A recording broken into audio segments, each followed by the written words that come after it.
이태리 르네상스 시대의 대표적인 인물이라 평가받는 레오나르도 다빈치, 여러분들도 이 이름은 많이들 들어보셨죠?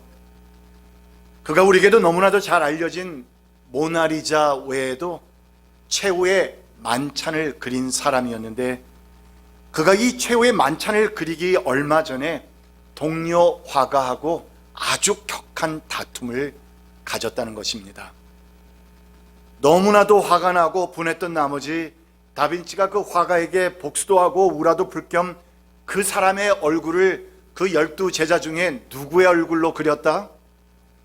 유다의 얼굴로 그리기로 작정을 한 것인데, 그렇게 해서 가장 먼저 완성된 것이 유다의 얼굴이었습니다.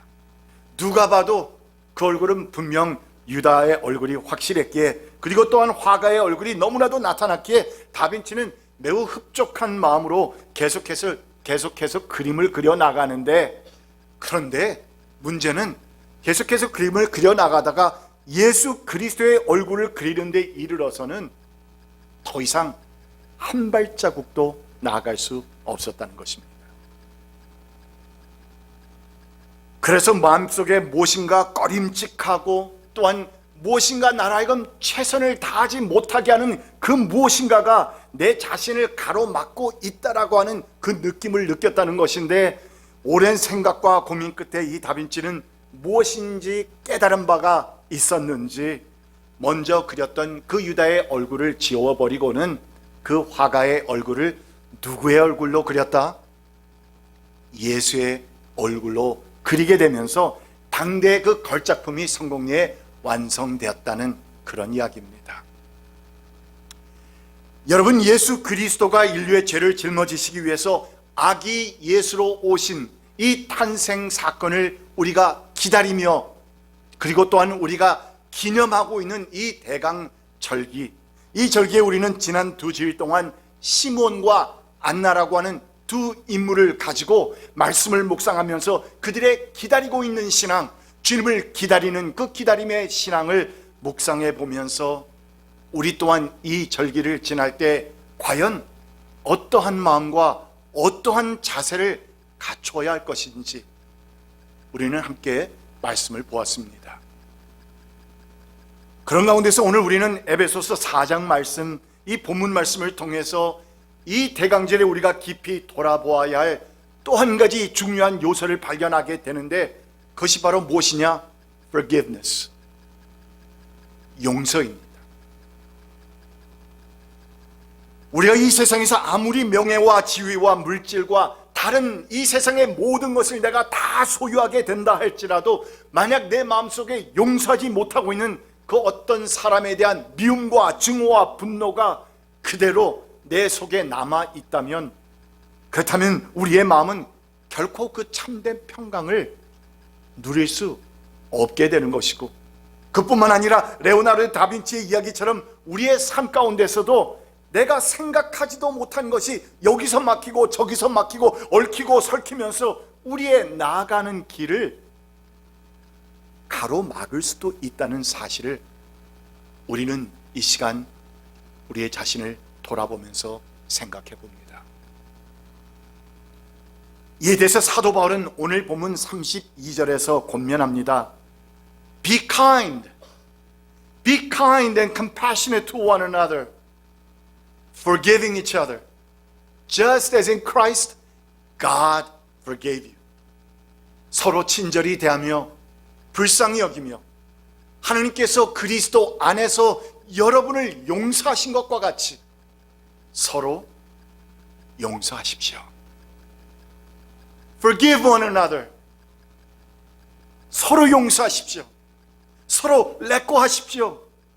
사도 바울은 에베소서 1장에서부터 3장에 이르는 말씀을 통해서 우리가 하나님 앞에서 얼마나 큰 죄인인지 대해서 설명을 했는데, 이 지적을 통해서 우리는 이 세상의 풍조를 따르고 공중에 있는 그 권세 잡은 자를 따랐으며, 또한 불순종의 아들들 가운데서 역사하는 그 악한 영, 선하고 우리를 구원으로 이끄는 성령이 아니라 그 악한 영을 따랐던 우리는 영원히 죽을 수밖에 없는 최악의 죄인들이었지만, 그러나 이제는 하나님의 그 놀라우신 긍휼과 자비 베푸심, 인자 베푸심을 통해서 우리는 하나님의 자녀가 되었다는 그 구원의 은혜를 받아서 하나님의 자녀가 되었으니, 그러므로 이제부터 우리의 삶은 하나님께 감사와 자원하는 마음을 가지고 하나님께서 기뻐하시는 삶이 무엇일지, 또한 내가 하나님께 은혜 갚는 그 일은 무엇일지를 생각해 보면서 그 일에 우리가 전심전력하는 것이 성도로서의 지극히 마땅한 일이다 하면서 사도 바울은 우리에게 강하게 권면하고 있는 것입니다. 그리고 성도로서 마땅히 행해야 할 그 일들 가운데서 특별히 오늘 말씀에서 하나님께서 그리스도 안에서 여러분을 용서하신 것과 같이 Forgive one another, 그분이 그리스도 안에서 나를 용서해 주신 것과 같이 여러분들도 서로 용서하십시오. 이렇게 용서의 주제를 거듭 강조하면서 강한 권면의 말씀을 주신 데는 분명 그 이유가 있을 것인데, 왜냐하면 우리가 용서하지 않으면 하나님을 기쁘시게 해드리지 못하고 하나님의 마음을 슬프게 해드리는 것뿐만 아니라 우리의 삶 가운데서 하나님께서 우리에게 주시고자 하시는 그 기쁨과 참 평강을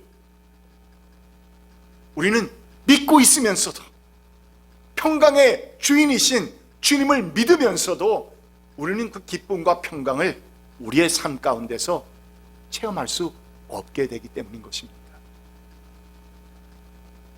용서하지 못하면, 레꼬해주지 못하면, 놔주지 못하면 하나님께서 그리스도 안에서 우리를 용서하신 것과 같이 그 엄청난 죄인들이 용서함을 받은 것처럼 그를 내가 놓아주지 못한다면 하나님께서 우리의 삶 가운데서 허락하시길 원하시는 그 기쁨과 평강을, 행복을 체험할 수 없게 된다는 것입니다. 그래서 바울은 우리에게 간절히 호소합니다. 하나님의 성령을 슬프게 하지 마십시오. 여러분은 성령 안에서 구속의 날을 위하여 인치심을 받았습니다. 모든 악독과 격정과 분노와 소란과 욕설은 모든 악의와 함께 내버리십시오. Throw them all away. Throw them away. You don't need it. Don't hold on to it. Let go. 놓아주라고. 여러분, 여기서 성령님의 은혜와 능력을 덧입어서 우리가 버려야 할 모든 악독과 격정과 분노와 소란과 욕설과 이 모든 악의, 이것들은 우리가 누군가를 용서해 주지 못할 때 나타나는 증상들이라는 것입니다. 예컨대 모든 악독이라는 것은 과거에 내가 누구에게 받았던 그 손해, 모독, 아니면 미움, 그것 때문에 품게 된 그 원한을 내가 내버리지 못하고 마음속에 품어둔 가운데서 그 사람과 화해하는 것을 거부하고 있는 마음의 상태를 가리키는 표현입니다. 이 같은 마음 상태를 지닌 사람은 여러분 결코 평안할 수 없습니다. 결코 행복을 알 수 없습니다. 이어서 언급된 격정과 분노는 여러분 걷잡을 수 없이 타오르는 분노, 급격한 어떤 감정 폭발을 말하는 것이고, 소란이라는 것은 분내를 자제하지 못해서 그냥 소리 지르면서 감정을 억제하지 못하는 그런 상태를 얘기하는 것이고, 욕설이라는 것은 상대방을 나쁘게 말하는 것 말 그대로입니다. 모욕적인 언사를 사용하는 것을 말하는데, 그러므로 우리가 누군가를 용서하지 못하고 렛고하지 못하며 사는 그 사람은 이처럼 마음속에 자신을 향해서 또한 남을 향해서 독하고 악한 것들을, 즉 위험한 폭발물을 내 마음속에 품고 살아가는 것이기 때문에 얼마나 위험한 삶을 살고 있는 것인지, 언제 터질지 모르는 그 위험한 폭발물들을 가지고 품고 살아가는 것이니 결코 평안할 수 없고 결코 행복의 그 기쁨을 맛볼 수 없는 것입니다. 중국 속담에 복수하기로 마음먹은 자는 무덤을 2개나 파는 격이다. 하나는 누구를 위해 팝니까?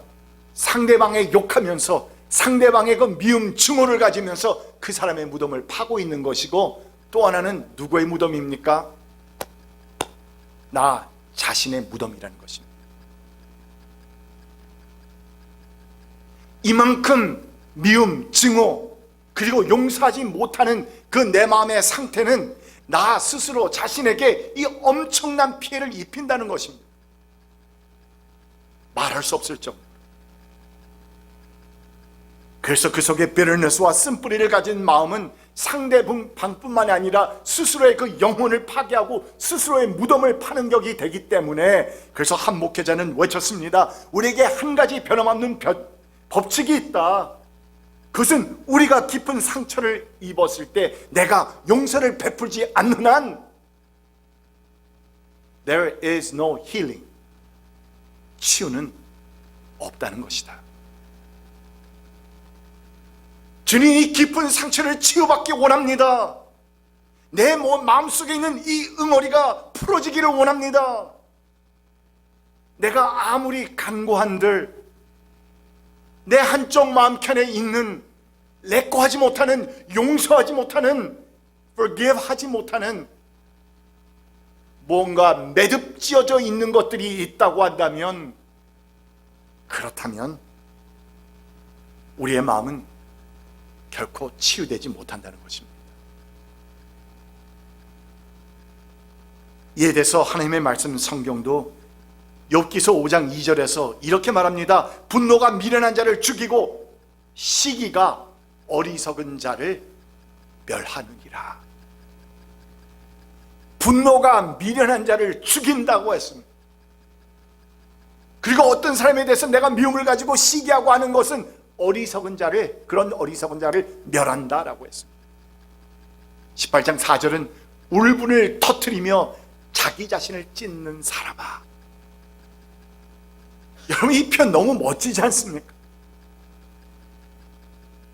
내가 그 사람을 생각만 해도, 보기만 해도 울분이 터집니다.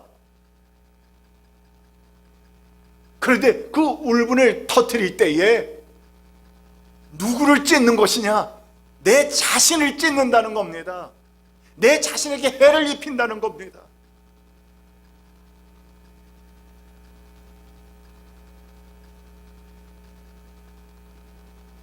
분노와 용서하지 못하는 마음이 얼마나 미련하고 어리석은 것인지를 성경 말씀은 우리에게 너무나도 분명하게 보여줍니다.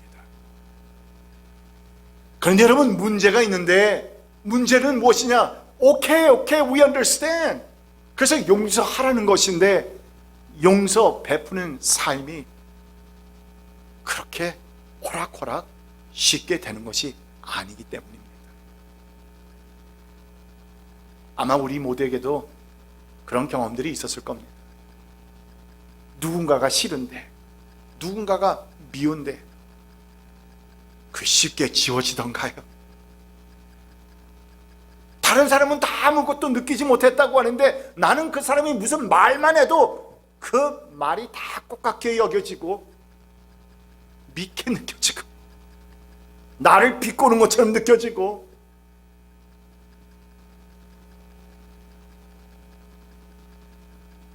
그러니까 하나님께서 그리스도 안에서 나를 먼저 용서해 주신 것과 같이 하는 이 은혜와 긍휼 베푸심에 이 사실을, 이 진리를 내가 진정으로 먼저 깨닫고 그 하나님의 용서 베푸심이 내 마음속에서 성령의 감동으로 가득 채워지기 이전까지는 여러분, 용서가 되지 않습니다.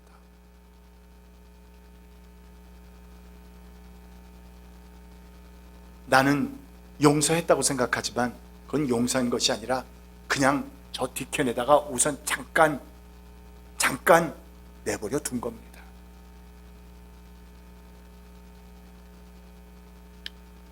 대한민국 축구 정말 잘했죠.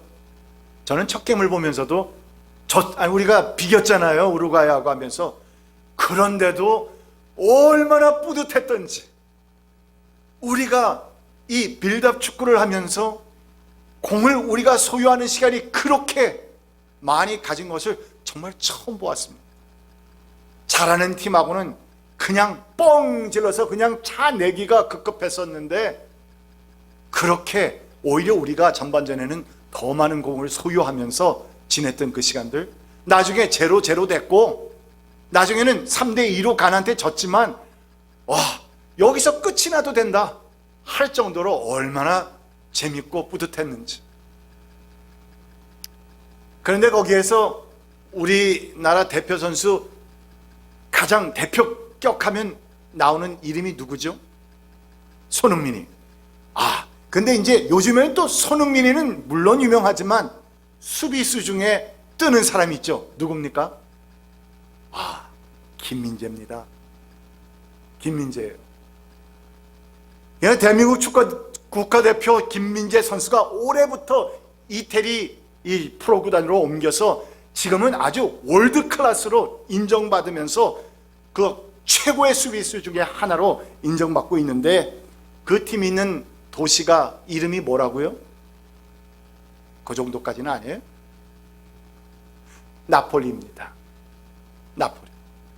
근데 여러분, 이 나폴리의 17세기에 오스나라고 하는 총독이 있었는데, 한 번은 그가 죄수들을 가득 채운 그런 배를 순찰하게 되면서 죄수들 한 사람 한 사람에게 질문을 했습니다. 당신은 여기 어떻게 해서 이렇게 감옥까지 오게 됐습니까? 그랬더니 죄수들이 이 절호의 기회를 놓쳐서는 안 되겠다고 생각을 했는지, 그 많은 죄수들이 정말 수없이 많았는데, 그 모든 죄수들 한 사람을 제외하고는 모두가 하나같이 눈물을 그냥 뚝뚝 흘리면서 나는 아무런 죄도 없는데 이렇게 오게 되었다고 말을 했다는 것입니다. 이들의 말을 다 들은 오스나 총독이 유일하게 한 사람을 풀어주었는데 누구입니까? 유일하게 나는 나의 죄 때문에 여기 오게 되었습니다 하는 그 한 사람만을 풀어주었다는 이야기. 무슨 말입니까, 여러분? 내가 내 죄를 스스로 깨닫는다는 것이 그만큼 어렵다는 것입니다. 쉽지 않습니다. 분명 모두가 죄인이었음에도 불구하고 그 많은 죄수들 가운데서 자신이 진정 죄인임을 깨닫고 인정한 사람은 단 한 사람밖에 없었다는 이 이야기. 여기서 중요한 것은 이렇게 자신이 죄인임을 깨닫지 못하는 사람은 결코 하나님의 참 사랑과 은혜와 용서를 이해하지 못한다는 것입니다. 그래서 우리가 누구를 전도할 때 사형이나 무엇이나 모든 그 전도지를 보게 되면 가장 중요한 것은 무엇이냐? 우선 하나님은 우리를 사랑하신다라는 것을 사실을 선포하고는 그 다음에 나오는 것이 뭡니까? 우리는 죄인입니다. 내가 죄인임을 깨닫지 못하고서는 그리스도의 십자가의 사랑과 은혜를 이해하지 못합니다. 십자가에서 돌아가셨대요. 그런데 이 사람은 질문합니다. Why? 그분은 그렇게 놀라운 능력이 있으신 분인데 Why? 왜 거기서 죽으셨지? 모른다는 겁니다. 오직 내가 죄인이라는 사실을 알고, 이 죄인이 용서받을 수 없었던 죄인이 그리스도의 십자가의 사건을 통해서 내가 용서받았다, 그것이 은혜 받았다 라는 것을 깨닫는 사람만이 하나님의 은혜를 아는 것입니다.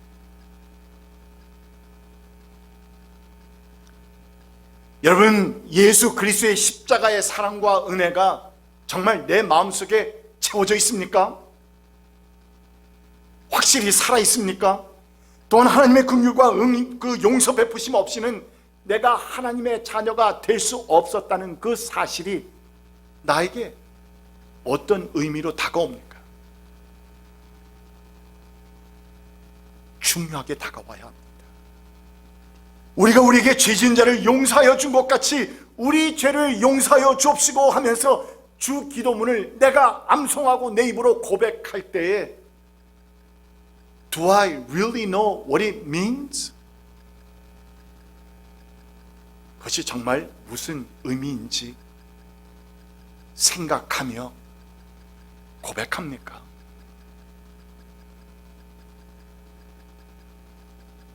여러분은 우리가 용서하는 것이 이렇게 중요한 것은 미움과 분노와 증오는 결국 나 자신을 해야 할 뿐 아무 소용도 없기 때문인 것인데, 미워하고 증오하고 분노하면 다른 사람보다도 무엇보다 먼저 나 자신을 해치는 그 반면에 내가 그렇게도 미워하고 증오하고 또한 싫어하는 그 사람은 아무것도 모르고 아무런 해도 받지 않는다는 사실 때문에 They don't even know. 내가 그들을 그렇게 미워하는지 모르는 경우가 너무나도 많습니다.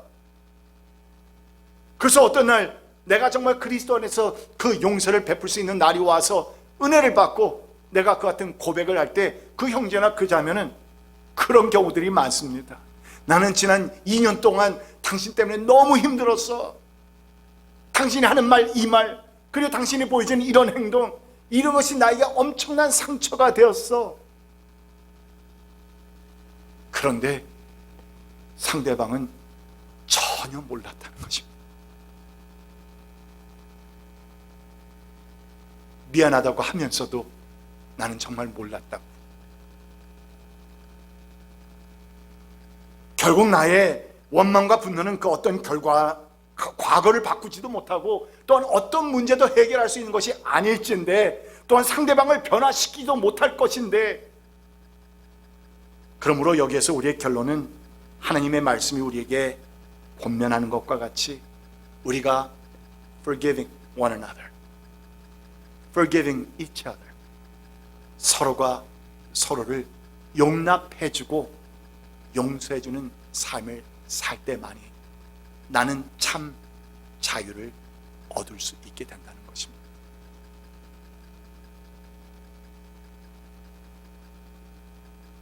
그러므로 용서는 해도 안 해도 되는 것이 아니라 필히 해야 합니다. 나를 위해서, 상대방을 위해서, 또한 하나님 우리를 십자가를 통해서 용서하시고 우리에게 참 자유와 해방을 만끽하도록 은혜를 허락해 주신 그 하나님을 생각해서라도 우리는 용서 베푸는 삶을 살아야 합니다. 4명의 인도 상인이 똑같은 돈을 투자해서 모카를 사다가 창고에 쌓아두었습니다. 그런데 그 창고에 이 쥐가 많아가지고 그들이 결정하기를 고양이 한 마리를 사야 되겠다고. 그런데 이 상인들이, 인도 상인들이 아주 인색했답니다. 그래서 그러면 우리가 똑같이 그 고양이를 사는데 4분의 1씩 값을 내자. 그리고 우리가 그것도 또 부족하니까 다리가 4개니까 다리 하나씩 서로 주인이 되도록 하자. 그래서 고양이를 샀습니다. 그런데 어느 날 고양이가 왼쪽 앞다리가 하필이면 다쳤어요. 그래서 이 왼쪽 앞다리 주인이 기름을 발라가지고 붕대를 이렇게 둘러주었습니다. 그런데 얼마 후에 이 고양이가 이 난로 너무 가까이에 있다가 거기에 불이 붙어가지고 막 뜨거우니까 그냥 미친 듯이 펄쩍펄쩍 뛰면서 이쪽 저쪽 다니면서 뛰다가 글쎄 거기 광 안에 있는 모든 목화를 다 태워버렸습니다. 그래서 아까 이 4명의 인도 상인들이 어땠다? 마음이 후했다? 인색했다? 이 사람들이 가만히 있을 수가 없잖아요. 그러니까 다른 3명의 주인이, 그 3명이 그래서 이 한 사람, 이 어디라고 그랬죠? 제가 왼쪽 앞다리 주인, 이 사람을 상대로 해서 고소를 했습니다. 왜요? 그 다리 때문에 불이 붙어서 다 타게 됐다. 백그라운드 음악까지 나오는군요. 그런데 여러분 보니까 그렇게 하고 난 다음에 고소를 했는데 재판관이 다 듣고 난 다음에 판결을 내렸는데 어떻게 판결을 내렸느냐? 3명이 물어주라는 겁니다. 그래서 그 얘기를 들어보니까 다른 것이 아니라 이 붕대 감은 다리는 뛸 수가 없어가지고 있었는데 무엇이 뛰었다? 다른 3 다리가 뛰었기 때문에 그 주인들이 갚아주라고 이 판결을 내렸다는 것입니다. 그냥 우스갯소리죠. 뭐 정말 그렇게 판결을 내렸을까? 뭐 이런 궁금증도 있지만, 그러나 여러분, 중요한 것은 우리가 어떤 상황에서 어떤 관점에서 바라보느냐에 따라서 모든 일들은 다르게 보인다는 것입니다. 그 한 명의 주인, 왼쪽 앞다리 주인은 당연히 그 판결이 맞다고 했을 것이고, 다른 3명의 주인은 그 판사의 판결이 당연히 어처구니 없이 틀렸다고 얘기할 것입니다. 여러분, 이 같은 맥락에서 한 유명한 유대 랍비 힐렐은 말하기를, 네가 그 사람의 환경이나 입장이 되기 전까지는 그 사람을 판단해서는 안 된다라는 아주 유명한 말을 남겼던 것인데, 이 말은 내가 그 사람의 입장이 되어서 생각해 본다면 우리에게 용서하지 못할 대상은 there is no one, there is none, 한 사람도 없다라는 사실을 우리에게 교훈해 주고 있습니다.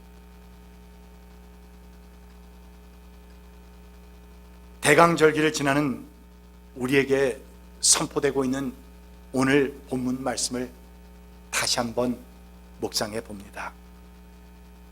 서로 친절히 대하며 불쌍히 여기며 하나님께서 그리스도 안에서 여러분을 용서하신 것과 같이 서로 용서하십시오.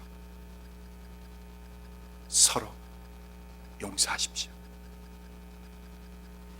우리가 우리의 죄로 말미암아서 영원한 지옥불의 형벌을 받을 수밖에 없었던 우리를 불쌍히 여겨주신 우리 하나님께서 우리를 위해 그리스도가 성육신 하도록 보내주신 이 사건이 예수의 탄생 사건일진데, 예수님 탄생을 우리가 기다리며 지나는 이 대강절기에, 또한 우리 주님 다시 오심을 기다리는 이 대강절기에 우리는 서로 용서라는 이 말씀을 우리의 마음에 품습니다. 용서는 쉽지 않습니다. 그러나 용서는 믿음의 결단입니다. 나는 할 수 없지만, 내가 그 사람만 생각하면 아직도 정말 분통이 터지지만, 속이 다 뒤집히지만, 그러나 주님께서 말씀으로 우리에게 권면하셨고, 또한 성령님께서 나를 도와주심을 믿사오니 주님 도와주시옵소서. 믿음으로 용서하기 시작하겠습니다. 이 같은 믿음의 결단을 통해서 여러분, 우리 주님 다시 오심을 기다리는 여러분들의 삶 가운데서 정말 하나님의 그 놀라신 자유함과 해방감, 그리고 기쁨과 행복이 풍성해지시기를 주님의 이름으로 축원드립니다. 기도합시다. 주 하나님, 감사합니다. 아직도 우리는 이 어려운 세상을 살아가면서도 렛고하지 못하고 용서해주지 못하는 사람들이 주변에 있습니다. 오 주님, 우리 주님께서 다시 오시는 그날이 머지 않았는데, 또한 주님께서 나 개인을 부르시는 그날도 이전보다 훨씬 더 가까워졌는데, 주님 만나 뵙기 전에 내가 손에게 웅크리고 잡고 있는 용서하지 못하는 사람이 없을 수 있도록 지금부터 하나씩 놓아주는 삶을 살 수 있도록 인도하여 주시옵소서. 저는 할 수 없지만 하나님께서 허락하여 주신 성령님은 우리를 도우시는 줄 믿습니다.